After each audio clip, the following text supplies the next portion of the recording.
Kimedir nazın bir haykırsan duyulurdu ağzın.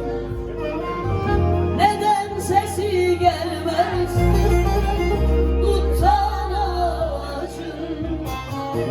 Kime küssün bugün çalmazsın sazın?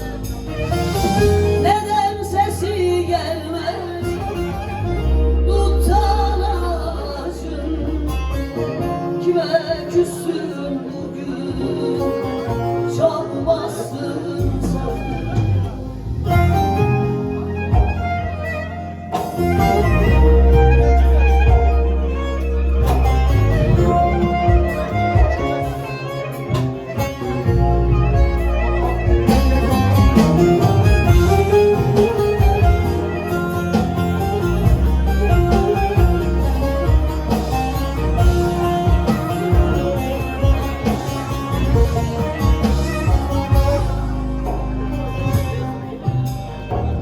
Muhabbet edecek dost mu kalmadı?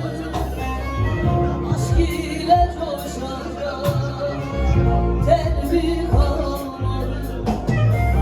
Cahile diyecek söz mü kalmadı? Suskundur konuşmaz dillerin sazın. Cahile diyecek söz mü kalmadı?